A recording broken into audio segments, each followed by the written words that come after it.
Good morning everyone, welcome to KP classes in chemistry. आज के इस एपिसोड में हम ऑस्मोसिस के बारे में चर्चा करने जा रहे हैं। तो ऑस्मोसिस के बारे में चर्चा करने से पहले हमको एक छोटा सा टॉपिक डिफ्यूजन के बारे में थोड़ा चर्चा करना होगा। तो थोड़ा सा हम डिफ्यूजन के बारे में देख लेते हैं कि डिफ्यूजन क्या चीज़ होता है।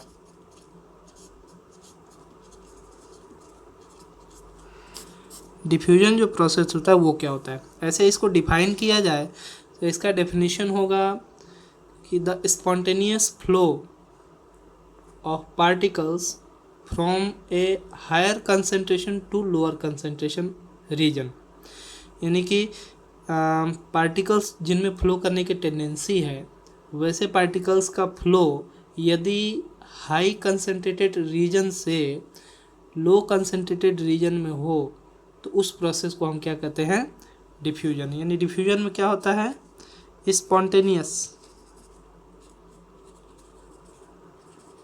स्पॉन्टेनियस फ्लो होता है। ठीक है, कहाँ से कहाँ, तो हम लिखेंगे high concentrated region to low concentrated reason.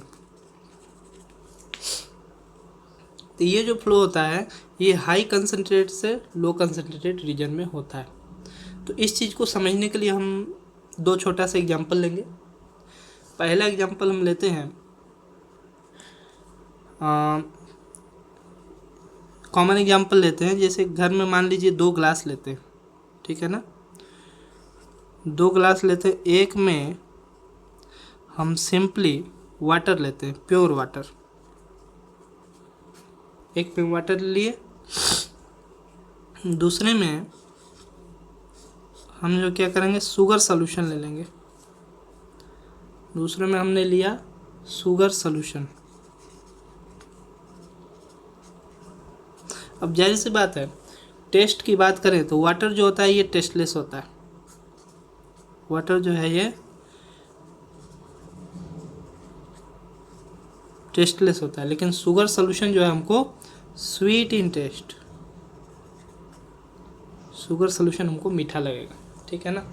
अब इन्हीं दोनों की बात करते हैं कि जैसे वाटर हमने लिया और शुगर सॉल्यूशन लिया, तब यदि मैं वाटर में ये शुगर सॉल्यूशन वाले ग्लास से थोड़ा सा शुगर सॉल्यूशन वाटर में ऐड कर दूं, उसके बाद वाटर को टेस्ट करूं, तो मुझे ये जो वाटर है अब टेस्टलेस नहीं नज़र आएगा। अब मुझे ये वाटर में भी हल्का शुगर का टेस्ट नज़र आएगा। क्यों? क्योंकि मैंने इसमें शुगर सॉल्यूशन थोड़ा सा ऐड किया हुआ है। इसके उल्टा यदि हम शुगर सॉल्यूशन में वाटर ऐड कर देते हैं इस ग्लास से, तो क्या होगा, अब ये शुगर सॉल्यूशन का पहले जो टेस्ट था, पहले जितना स्वीट था, पहले जितनी मिठास थी इस शुगर सॉल्यूशन की, वो स्वीटनेस जो है वो कम हो जाएगा वाटर के डालने से। तो ऐसा क्यों हो रहा है? क्योंकि हमने इन दोनों को आपस में मिक्स किया, इसीलिए ऐसा हो रहा है। पहले ये जो वाटर थे टेस्टलेस था, इसका कुछ टेस्ट आ जाता है शुगर सॉल्यूशन का, और दूसरे केस में ये जो शुगर सॉल्यूशन है इसके टेस्ट में कमी आ जाती है, इसके स्वीटनेस में कमी आ जाती है, ठीक है ना। तो ये दोनों केस। दूसरा केस हम और भी ले सकते हैं कि हम जो है यही दोनों जो कंटेनर, जो ग्लास लिए थे, दोनों में हम शुगर सॉल्यूशन ही अगर लेते हैं, दोनों में शुगर सॉल्यूशन यदि लें, इसमें भी शुगर सॉल्यूशन, इसमें भी शुगर सॉल्यूशन, हाँ, दोनों का कंसंट्रेशन अलग अलग होना चाहिए। इसका हाई कंसंट्रेटेड, और ये जो है ये लो कंसंट्रेटेड। अब इन दोनों को जैसे ऊपर हमने मिक्स किया था, वैसे ही इन दोनों को भी अगर हम मिक्स करेंगे एक दूसरे में, हमको रिजल्ट वहीं आएगा। अगर हाईली कंसंट्रेटेड वाले शुगर सॉल्यूशन को लो कंसंट्रेशन वाले शुगर सॉल्यूशन में हम ऐड करते हैं, तो क्या होगा कि ये लो कंसंट्रेशन वाले शुगर सॉल्यूशन का स्वीटनेस जो है इंक्रीज हो जाएगा। और यहीं अगर हाईली कंसंट्रेटेड शुगर सॉल्यूशन में लो कंसंट्रेटेड वाले शुगर सॉल्यूशन को ऐड करें, तो क्या होगा, हमारा यहाँ पर इसका स्वीटनेस जो है वो डिक्रीज हो जाएगा, ठीक है ना। तो ये जो रिजल्ट आता है, ये पहला छोटा सा एक्सपेरिमेंट था। एक और एक्सपेरिमेंट के माध्यम से ये, अगर इन दोनों को हम आपस में मिक्स कर दें, एक स्टॉपर से हम इन दोनों को, जैसे डायग्राम को कुछ इस तरह से बना दें। एक apparatus ले लें जिसमें इस तरह से हो, ये स्टॉपर हो, ठीक है ना, ये स्टॉपर हो गया, और ये इस तरह से, ये इस तरह से। अब इधर भी सोल्यूशन है, इधर भी, इधर लो कंसंट्रेशन, ठीक है ना, और इधर जो सोल्यूशन है वो हाई कंसंट्रेशन। तो जब ये स्टॉपर को हम रिमूव करेंगे यहाँ से, तो क्या होगा, इधर से जो सॉल्यूशन है यानी कि सॉल्यूट सॉल्वेंट दोनों होगा, तो दोनों इस तरफ दूसरे वाले कंटेनर की तरफ जाएंगे, बीकर की तरफ जाएंगे, और ये इधर से जो सॉल्यूशन के पार्टिकल्स है यानी सॉल्यूट सॉल्वेंट ये इस तरफ जाएंगे। यानी ये स्टॉपर हटाने से स्पॉन्टेनियस फ्लो होगा, इधर से भी, दोनों साइड से, इधर से भी।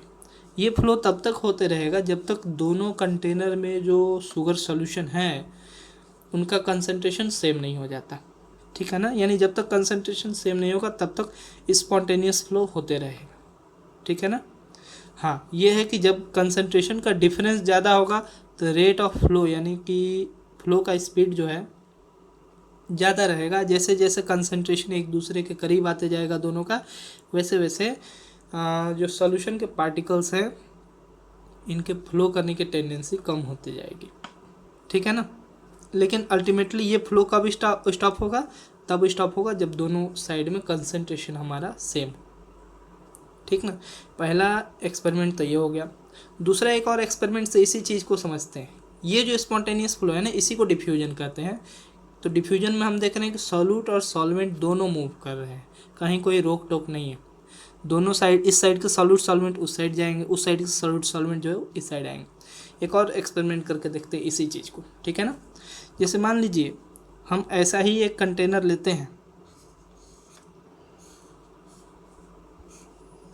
इसमें स्टॉपर लगा हुआ रहेगा, ऐसा ही एक कंटेनर ले लेते हैं,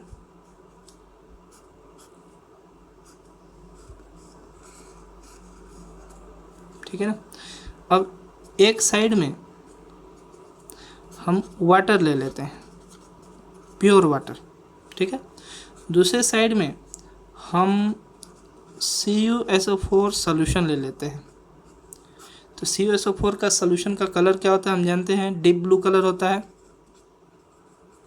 ठीक है ना।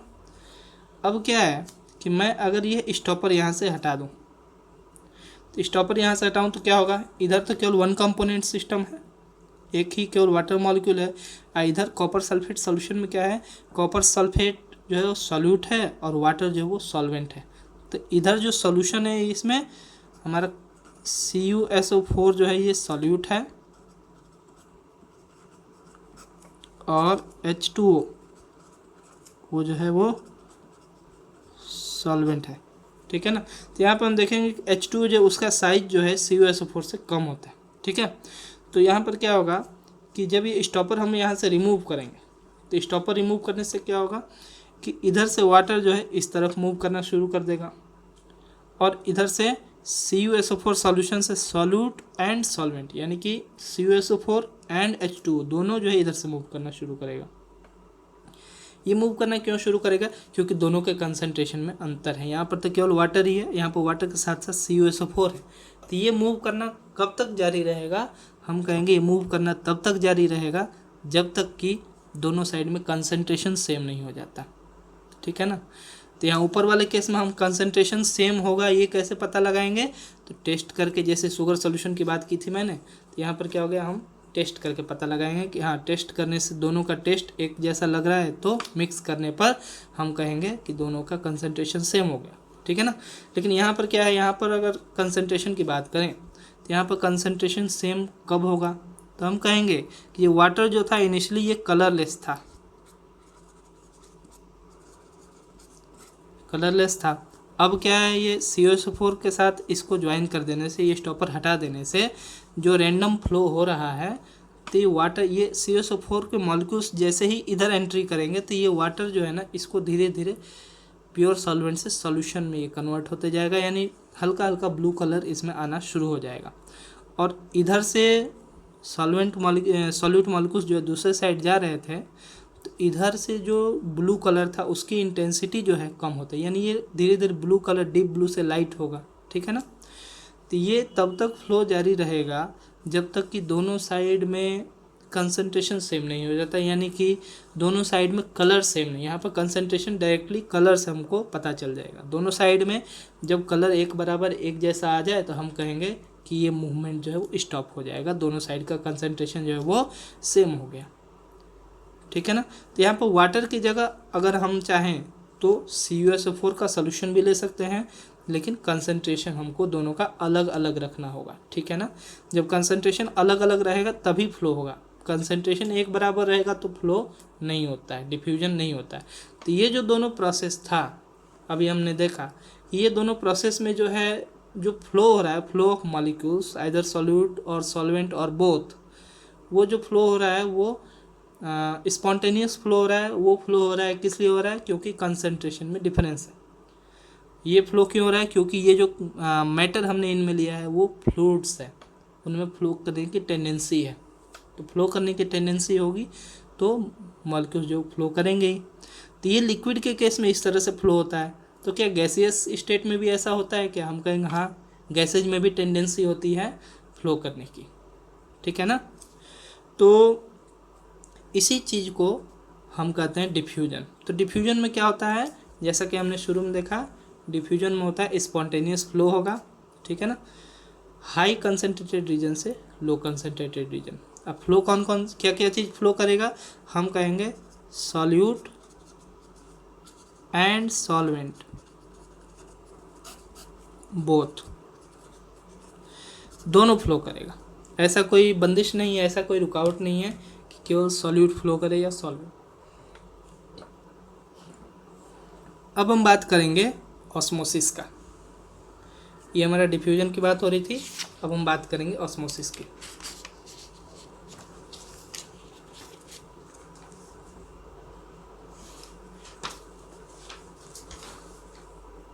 यदि हमने जो फ्लो कराया था, जो स्टॉपर लगाया था, स्टॉपर की जगह यदि हम जो है एक मेम्ब्रेन यूज करें जिसको कि सेमी परमिएबल मेम्ब्रेन कहते हैं, SPM, इसको क्या लिखेंगे, सेमी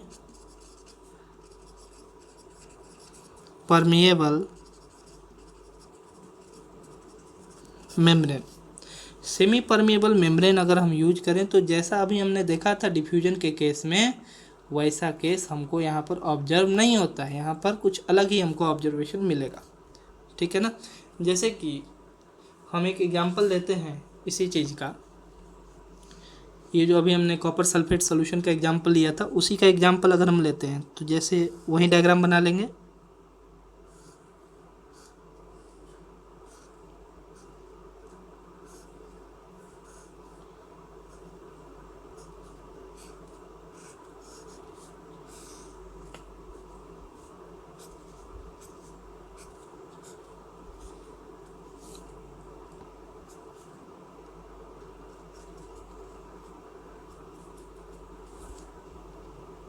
यहाँ पर हमने एक मेम्ब्रेन लिया है, सेमी परमिएबल मेम्ब्रेन, ठीक है ना।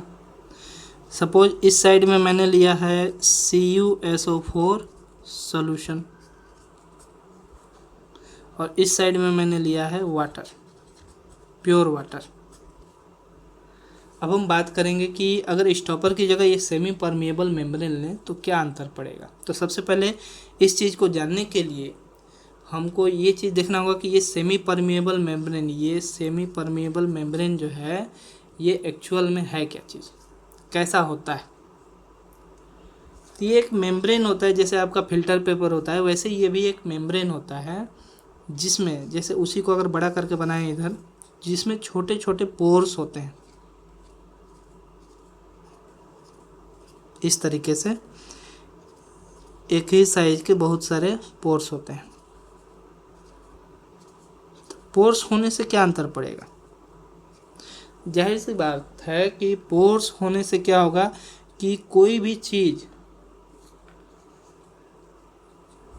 अगर यहाँ पर इसमें सेमी परमिएबल मेम्ब्रेन हम लगा दें तो छोटे छोटे पोर्स होंगे, तो इस तरफ से इस तरफ या इस तरफ से दोनों साइड से एक दूसरे की तरफ केवल वही मॉलिक्यूल्स जा पाएंगे जिनके मॉलिक्यूल का साइज जो है इन पोर्स से छोटा होगा। यानी इन पोर्स से छोटे डायमीटर वाले, डायमीटर की बात कर रहे हैं, रेडियस नहीं, इन पोर्स से छोटे डायमीटर वाले जो मॉलिक्यूल्स होंगे वही केवल इन सेमी परमिएबल मेम्ब्रेन से पास कर सकते हैं। ठीक है ना। तो जैसे इस साइड में वाटर मॉलिक्यूल है, तो हम सेमी परमिएबल मेम्ब्रेन जो लिए वो इस तरह से हम लेते हैं, ऐसा मेम्ब्रेन लेते हैं जिसका पोर्स का साइज वाटर मॉलिक्यूल से बड़ा हो। इधर में हम क्या किए, कॉपर सल्फेट सॉल्यूशन लिए। हम यहाँ पर जो सेमी परमेबल मेम्ब्रेन लेंगे वही वाला मेम्ब्रेन वो इस तरह से होगा कि कॉपर सल्फेट सॉल्यूशन में भी दो होता है, एक कॉपर सल्फेट सॉल्यूट होता है और वाटर जो सॉल्वेंट की तरह रहता है। तो इसके पोर्स का साइज जो है वो कॉपर सल्फेट का जो सॉल्यूट मॉलिक्यूल्स है उसके साइज से छोटा साइज होगा। कहने का मतलब ये जो सेमी परमेबल मेम्ब्रेन हम लेने जा रहे हैं इसमें पोर्स का साइज ऐसा होना चाहिए कि केवल वाटर मॉलिक्यूल ही एक दूसरे की तरफ जा पाएंगे, केवल वाटर मॉलिक्यूल ही इन पोर्स को एक तरफ से दूसरी तरफ क्रॉस कर पाएंगे। जो बड़े साइज के कॉपर सल्फेट के मॉलिक्यूल हैं, सॉल्यूट पार्टिकल्स हैं, वो इन पोर्स को क्रॉस नहीं कर पाएंगे। ठीक है, यानी मूवमेंट केवल होगा सॉल्वेंट मॉलिक्यूल्स का। यहीं से बात आता है, हम ऑस्मोसिस की बात करते हैं, रेस्ट्रिक्टेड मूवमेंट हो जाता है। डिफ्यूजन में क्या था, सॉल्यूट भी मूव कर सकता था, सॉल्वेंट भी मूव कर सकता था, लेकिन ऑस्मोसिस में ऐसा नहीं है। ऑस्मोसिस में केवल मूवमेंट होगा तो सॉल्वेंट मॉलिक्यूल्स का। वो भी क्यों होगा, क्योंकि सॉल्वेंट मॉलिक्यूल्स का साइज जो है ये इन सेमी परमेबल मेम्ब्रेन के पोर्स से छोटा साइज होता है सॉल्वेंट का, इसीलिए मूव करेगा। अब बात करते हैं कि कैसे मूवमेंट होगा। अगर मान लीजिए हमने यहाँ सेमी परमेबल मेम्ब्रेन लगा दिया तो इधर वाटर के साइड में सॉल्वेंट मॉलिक्यूल्स हैं। ठीक है ना, ऐसे ऐसे हम सॉल्वेंट मॉलिक्यूल को डिनोट कर दें, और इधर कॉपर सल्फेट सॉल्यूशन के साइड में भी सॉल्वेंट मॉलिक्यूल्स हैं। ठीक है ना। तो जाहिर सी बात है ये रुकावट कोई ऐसा नहीं डालता है, ये मेम्ब्रेन जो है ऐसा नहीं कहेगा कि नहीं केवल वाटर के साइड से ही सॉल्वेंट मॉलिक्यूल जो है दूसरे साइड में आए। सॉल्वेंट मॉलिक्यूल तो इधर से भी उस तरफ जा सकता है और इधर से भी इस तरफ आ सकता है, दोनों साइड से। मैंने वाटर के साइड से कॉपर सल्फेट सॉल्यूशन साइड में भी सॉल्वेंट मॉलिक्यूल जाएगा और कॉपर सल्फेट सॉल्यूशन से भी वाटर साइड में सॉल्वेंट मॉलिक्यूल आएगा, लेकिन दोनों में रेट में डिफरेंस होगा। ठीक है ना, दोनों के रेट में डिफरेंस क्यों होगा, रेट में डिफरेंस क्योंकि दोनों साइड में कंसंट्रेशन में डिफरेंस। एक तरफ ज़्यादा सॉल्वेंट मॉलिक्यूल है, एक तरफ कम है। कम कहने का मतलब इधर सॉल्वेंट के अलावा सॉल्यूट भी है। ठीक है ना, तो ये डिपेंड करेगा कि किधर ज़्यादा अमाउंट ऑफ सॉल्वेंट मॉलिक्यूल हैं, वो उधर से नेट फ्लो, उधर से फ्लो जो है ज़्यादा होगा। तो वहीं यहाँ पर हम जो नेट फ्लो की बात, मान लीजिए एक तरफ से मान लीजिए इधर वाटर है, इधर लोअर कंसंट्रेशन, इधर कॉपर सल्फेट सॉल्यूशन है हायर कंसंट्रेशन। ठीक है ना, तो जो फ्लो ऑफ मॉलिक्यूल्स होगा सॉल्वेंट मॉलिक्यूल वो वाटर से इसकी तरफ ज़्यादा होगा, कॉपर सल्फेट सॉल्यूशन से वाटर की तरफ कम होगा। ठीक है ना, क्यों, क्योंकि ये फ्लो जो होता है ये इस तरीके से होता है। अल्टीमेट एम क्या है कि हमारा दोनों साइड का कंसंट्रेशन जो है वो बराबर हो जाए। तो दोनों साइड का कंसंट्रेशन बराबर कैसे होगा, इस चीज़ में थोड़ा देख लेते हैं कि जैसे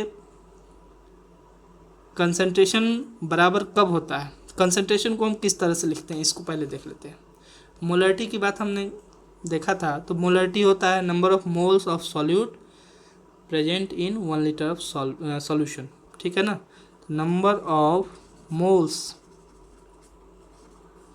प्रेजेंट इन 1 लीटर, यानी कि वॉल्यूम ऑफ सॉल्यूशन की बात करें, वॉल्यूम ऑफ सॉल्यूशन। तो सॉल्यूशन का वॉल्यूम जो है वो मेनली सॉल्वेंट के वॉल्यूम से हो रहा है। तो सॉल्वेंट एक तरफ से दूसरी तरफ जाएगा, तो मान लीजिए इधर इसको नाम रख देते हैं, इधर ए कर देते हैं, इधर बी। तो कंटेनर ए से कंटेनर बी की तरफ अगर हमारा सॉल्वेंट मूव कर रहा है तो कंटेनर ए की तरफ क्या होगा, हमारा वॉल्यूम ऑफ सॉल्यूशन जो है वो कम हो जाएगा। तो वॉल्यूम ऑफ सॉल्यूशन क्या है, डिनोमिनेटर में है, तो डिनोमिनेटर कम होगा तो एज ए होल ये जो पूरा चीज़ है मोलरिटी जिसको बोलते हैं, मोलरिटी यानी कि कंसंट्रेशन भी बोल सकते हैं। तो ये जो मोलरिटी है ये इधर वॉल्यूम ऑफ सॉल्यूशन के कम होने से, डिनोमिनेटर कम होता है तो क्या होता है, ये एज ए होल मोलैरिटी जो है इंक्रीज करेगा, कंसंट्रेशन इंक्रीज करेगा, ठीक है ना।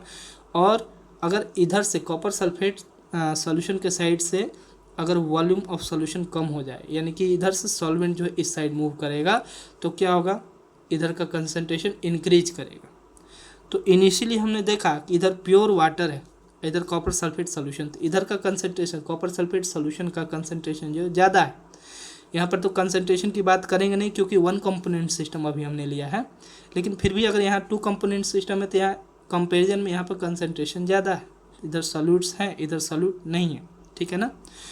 तो कंसंट्रेशन दोनों का एक बराबर कब होगा, दोनों का कंसंट्रेशन एक बराबर तभी होगा जब इधर जो है ये जो डिनोमिनेटर वॉल्यूम ऑफ सॉल्यूशन जो है वो इंक्रीज करेगा, वो इंक्रीज करेगा right hand side B side में, तो क्या होगा कि एज ए होल मोलैरिटी जो है वो डिक्रीज करेगा, ये डिक्रीज करेगा तो क्या होगा, कंसंट्रेशन इसका डिक्रीज करेगा, कम होते होते एक समय ऐसा आएगा कि इसका कंसंट्रेशन इसके बराबर आ जाएगा, ठीक है ना।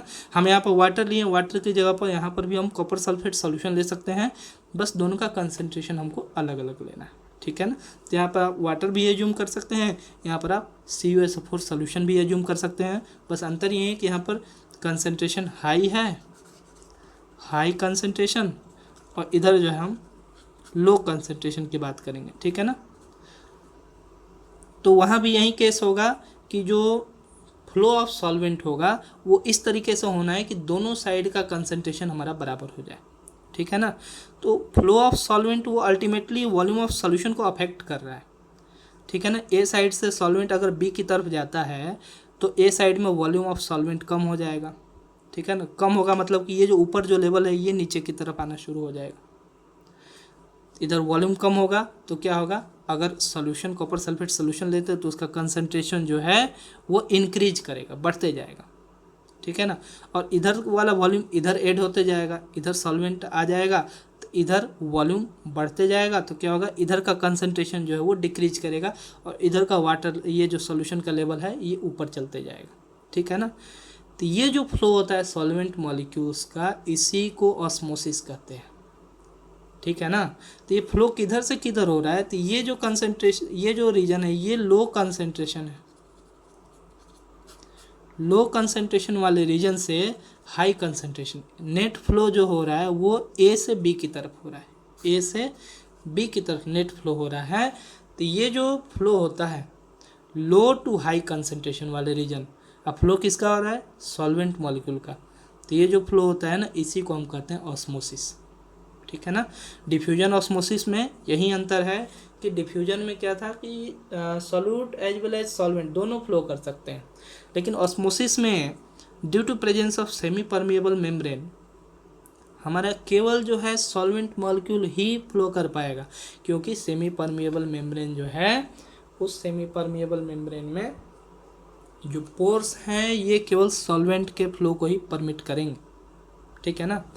तो अब ये सवाल उठता है कि ये जो फ्लो हो रहा है, ठीक है समझ गए कि फ्लो हो रहा है ए से बी की तरफ, लो कंसंट्रेशन से हाई कंसंट्रेशन की तरफ सॉल्वेंट मॉलिक्यूल का फ्लो हो रहा है, इसका रिजल्ट क्या आएगा, इसका रिजल्ट ये आता है कि ए का कंसंट्रेशन वो इंक्रीज करते जाता है, बढ़ते जाता है, ठीक है ना, और बी का कंसंट्रेशन जो वो डिक्रीज करते जाता है, घटते जाता है। अल्टीमेटली ये कब ये फ्लो, आखिर एक समय ऐसा आएगा जब ये फ्लो रुकेगा, ये फ्लो तभी रुकेगा जब हमारा दोनों साइड में कंसंट्रेशन जो एक बराबर हो जाएगा।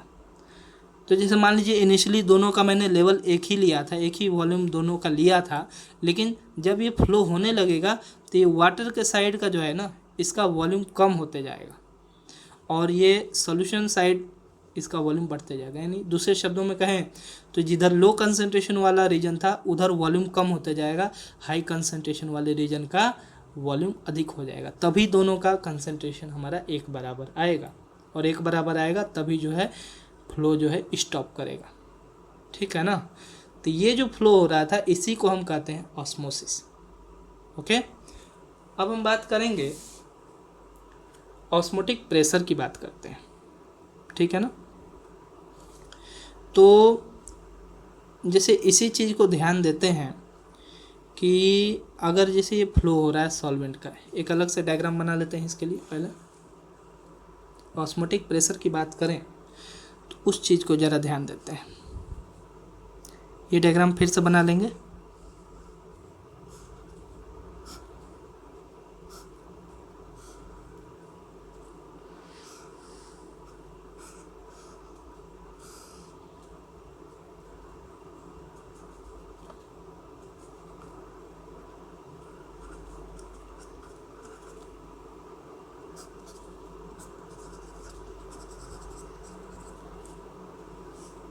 यहाँ पर हम CuSO4 लिख देते हैं,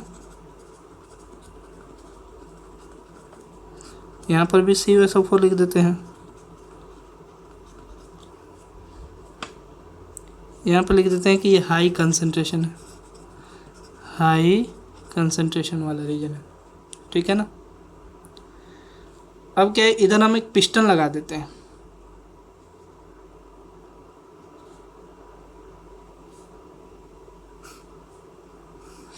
पिस्टन जो लगाएंगे, पिस्टन क्यों लगा रहे हैं, क्योंकि हम इधर से एक्सटर्नल प्रेशर कुछ डालेंगे।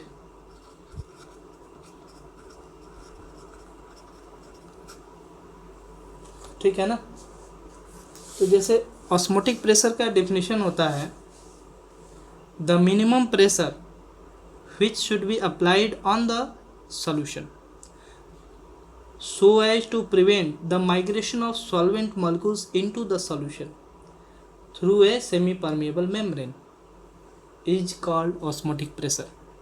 इसी ये जो डेफिनेशन है ये एक्चुअली है, ये ऊपर वाले डायग्राम पर एप्लीकेबल है।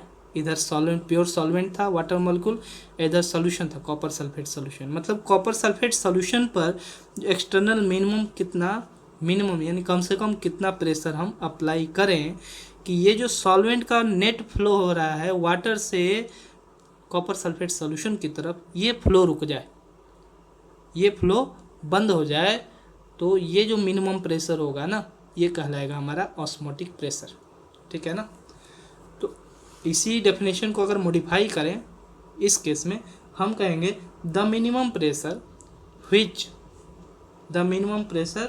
which should be applied on the side of highly concentrated solution so as to prevent the migration of solvent molecules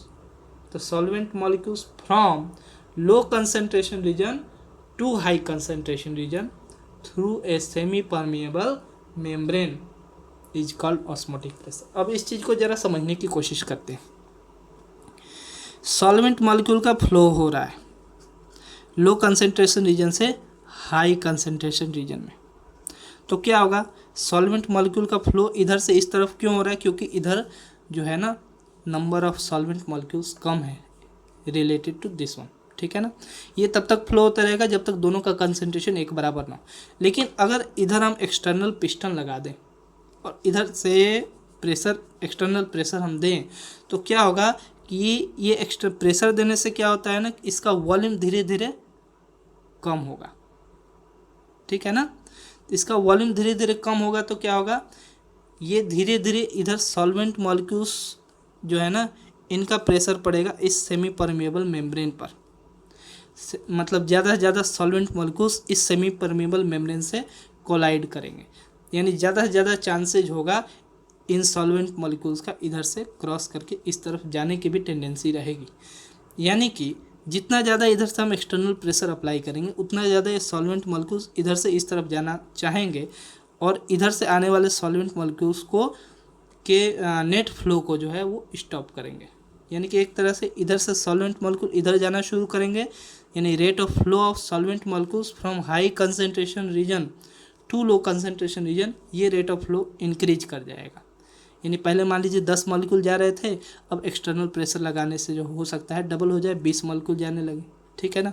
और इधर मान लीजिए 20 मॉलिक्यूल आ रहे थे और इधर 10 आ रहे थे, तो नेट फ्लो इधर लो कंसंट्रेशन से हाई कंसंट्रेशन रीजन में 10 मॉलिक्यूल का हो रहा था। मान लीजिए इधर से 20, इधर से 10 माइनस कर देंगे, तो नेट 10 मॉलिक्यूल जा रहे थे। लेकिन इधर एक्सटर्नल प्रेशर इंक्रीज करने से क्या होगा, मोर सॉल्वेंट मॉलिक्यूल्स इससे कोलाइड करेंगे, इधर से आ करके इस तरफ जाना चाहेंगे, तो इधर नंबर ऑफ सॉल्वेंट मॉलिक्यूल्स जो इस सेमी परमिएबल मेम्ब्रेन को क्रॉस कर रहे हैं ये इंक्रीज कर गया। तो सपोज ये जैसे ही 20 जाएगा, इसके बराबर जैसे ही आएगा, तो नेट फ्लो हमारा स्टॉप हो जाएगा, सॉल्वेंट मॉलिक्यूल का फ्लो जो है स्टॉप हो, नेट फ्लो 0।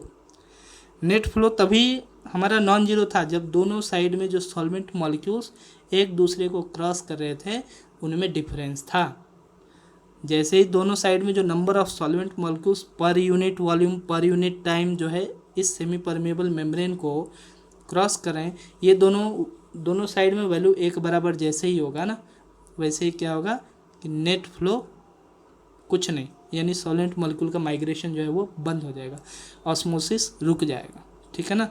ऑस्मोसिस रोकने के लिए जो हमने मिनिमम प्रेशर इधर से एक्सटर्नल प्रेशर दिया, वही जो मिनिमम प्रेशर है उसी को ऑस्मोटिक प्रेशर कहते हैं। ठीक है ना। यानी ऑस्मोटिक प्रेशर किसे कहेंगे? The minimum pressure which should be applied on highly concentrated solution side so as to stop the net flow of solvent molecules from the low concentration region to high concentration region through a semi permeable membrane। ये हो गया हमारा osmotic pressure. अब क्या होगा, दोनों side में number of molecules जो इसको क्रॉस कर रहे थे वो एक बराबर हो गए तो ऑस्मोसिस हमारा रुक गया। अब अगर ये जो मिनिमम प्रेशर है ना, जो ऑस्मोटिक प्रेशर, इससे थोड़ा सा अधिक प्रेशर हम यहाँ पर अप्लाई करेंगे तो क्या होगा, इधर के जो नंबर ऑफ सॉल्वेंट मॉलिक्यूल्स थे ये उधर वाले से ज़्यादा हो जाएंगे। मान इधर मान लीजिए, हाँ भैया अभी हमने कहा कि 20 मॉलिक्यूल्स क्रॉस कर रहे थे, इधर से भी 20 क्रॉस कर रहे थे तो ऑस्मोसिस बंद हो गया। लेकिन अगर थोड़ा सा प्रेशर बढ़ा दें तो इधर 20 की जगह 25 मॉलिक्यूल्स क्रॉस करने लगेंगे। ठीक है ना। तो 25 मॉलिक्यूल्स सॉल्वेंट के क्रॉस करने लगेंगे, इधर से 20 ही क्रॉस करें तो नेट फ्लो क्या हो गया, 5 मॉलिक्यूल्स का from high concentration region to low concentration region. ये हो गया हमारा रिवर्स ऑस्मोसिस। यानी रिवर्स ऑस्मोसिस कब होता है कि जब हम सॉल्यूशन साइड यानी हाईली कंसंट्रेटेड सॉल्यूशन साइड में हम जो एक्सटर्नल प्रेशर डाल रहे हैं वो उस सॉल्यूशन के ऑस्मोटिक प्रेशर से अधिक हो, तो क्या होगा कि हमारा रिवर्स ऑस्मोसिस शुरू हो जाएगा। इसका एप्लीकेशन आपको मिलता है डिसैलिनाइजेशन ऑफ सी वाटर। समुद्र के जल से जो नमक अलग करते हैं वो इसी मेथड से करते हैं। ठीक है ना। तो ये प्रोसेस था रिवर्स ऑस्मोसिस। रिवर्स ऑस्मोसिस में क्या होता है, हमारा हाईली कंसंट्रेटेड सॉल्यूशन साइड से लो कंसंट्रेटेड सॉल्यूशन साइड में सॉल्वेंट मॉलिक्यूल्स का फ्लो होता है। अब सवाल उठता है कि रिवर्स ऑस्मोसिस और डिफ्यूजन में क्या अंतर है। तो यहाँ पर रिवर्स ऑस्मोसिस और डिफ्यूजन दोनों में अंतर है सॉल्यूट का।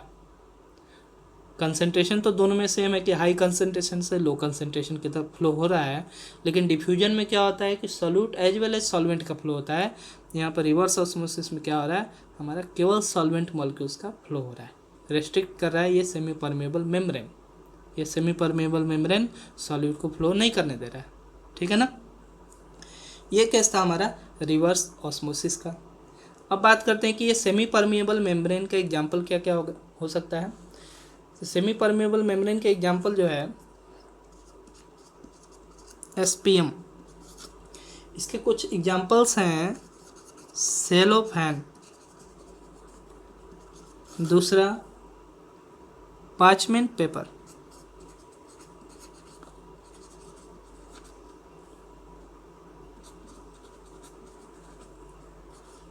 तीसरा एनिमल प्रोटीन मेम्ब्रेन,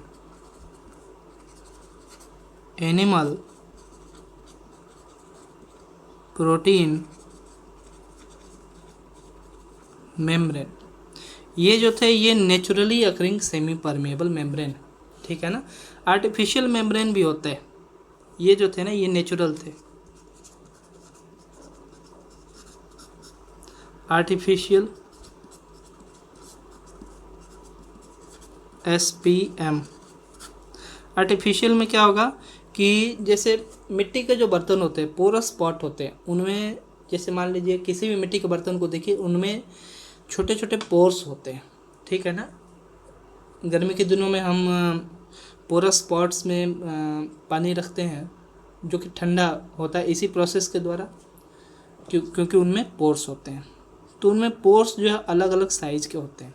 तो यदि मिट्टी के बर्तन बनाते समय उनमें हम कुछ कंपाउंड्स को इंसर्ट कर दें, एक तरह से एक लेयर बना दें, तो वो जो पॉट बनेगा उसमें जो पोर्स जो बचे बड़े बड़े साइज के पोर्स हैं वो भर जाएंगे और एक जैसे पोर्स उनमें केवल बचेंगे।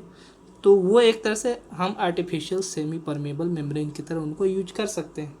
जैसे कि porous pot made of clay, clay मतलब मिट्टी, उससे जो बर्तन बने हैं उनमें यदि हम इंसर्ट कर दें एक तरह से सेमी परमेबल मेम्ब्रेन के रूप में कॉपर फेरोसाइनाइड,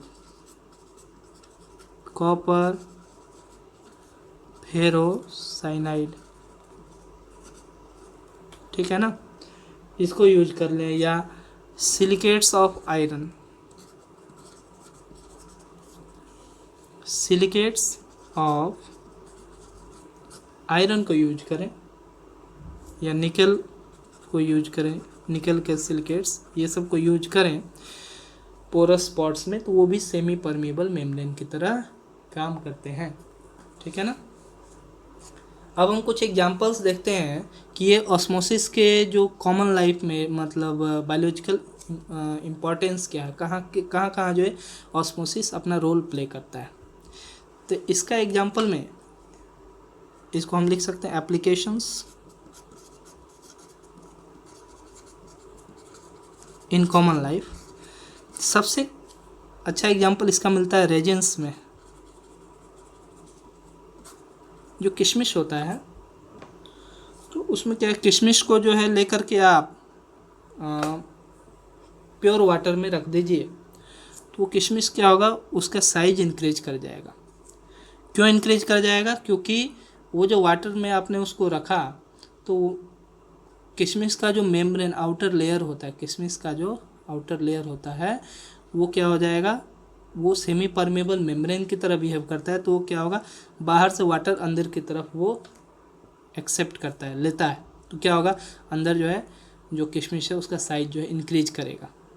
ऐसा इसलिए होता है क्योंकि बाहर जो वाटर है वो तो प्योर सॉल्वेंट है, लेकिन किशमिश के अंदर जो है ना वो एक तरह से कंसनट्रेटेड सोल्यूशन रहता है, कंसनट्रेटेड शुगर सोल्यूशन मान सकते हैं आप, ठीक है ना। तो कंसनट्रेटेड सोल्यूशन अंदर और बाहर जो है वाटर है, तो वाटर का जाहिर सी बात है कि कंसनट्रेशन लो ही माना जाएगा। तो क्या होगा, वाटर सॉल्वेंट की तरह बिहेव करेगा और किशमिश का आउटर मेम्ब्रेन जो है वो सेमी परमेबल मेम्ब्रेन है, तो वाटर को बाहर से अंदर की तरफ एक्सेप्ट करेगा। इसी का उल्टा बात करें, यदि आप ग्रेप्स अंगूर को लेकर के अगर आप साल्ट वाटर में रखें, नमकीन पानी में अंगूर को लेकर रखें, तो क्या होगा, ये जो अंगूर है ना ये श्रिंक कर जाएंगे, इनका साइज जो है कम हो जाएगा, सिकुड़ जाएंगे। ऐसा इसलिए क्योंकि बाहर जो आपने हाईली कंसनट्रेटेड साल्ट सॉल्यूशन लिया है उसका कंसंट्रेशन ग्रेप्स के अंदर जो सॉल्यूशन है उससे ज़्यादा होता है। तो कंसंट्रेशन एक बराबर कब होगा, जब ग्रेप्स के अंदर यानी कि लो कंसंट्रेशन वाले रीजन से बाहर जो आपने हाईली कंसनट्रेटेड साल्ट सॉल्यूशन है उधर जो है वाटर का फ्लो, यानी ग्रेप्स के अंदर से वाटर जो है वो बाहर की तरफ फ्लो होगा। तो क्या होगा, ऑटोमेटिकली ग्रेप्स का जो है वो साइज जो है वो कम होगा, वो श्रिंक करेगा, ठीक है।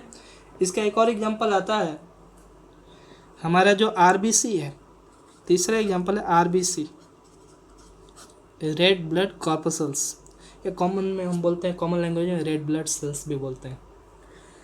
तो आरबीसी को जो आप जो है पानी में रखते हैं प्योर वाटर में, तो क्या होगा, आरबीसी का साइज जो है वो बड़ा होते जाता है, साइज जो है इसका इंक्रीज करेगा और इतना इंक्रीज करता है कि वो आरबीसी फट जाता है।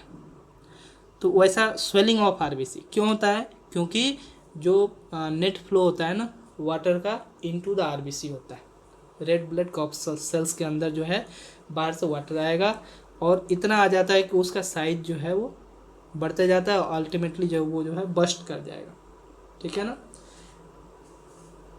तो ये जो है कुछ कॉमन एग्जांपल्स थे हमारे ऑस्मोसिस के। अब ये ऑस्मोटिक प्रेशर जो होता है इसको कैलकुलेट करने का एक मैथमेटिकल फार्मूला होता है।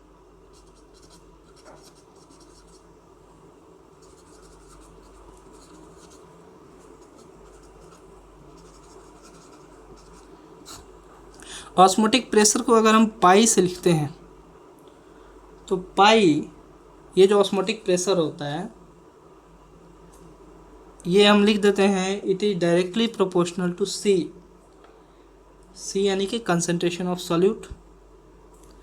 ये जो पाई है ये डायरेक्टली प्रोपोर्शनल होता है T, ठीक है ना। तो C और T ये दोनों का डायरेक्टली प्रोपोर्शनल हुआ, दोनों को कंबाइन करके लिख लेंगे,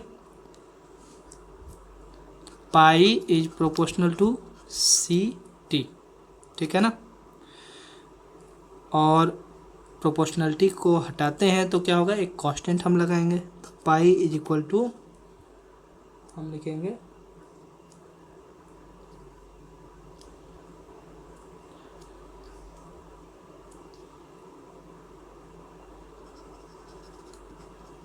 कांस्टेंट इनटू CT, ठीक है ना।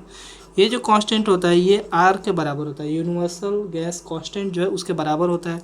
हम इसको लिखेंगे पाई इक्वल टू CRT।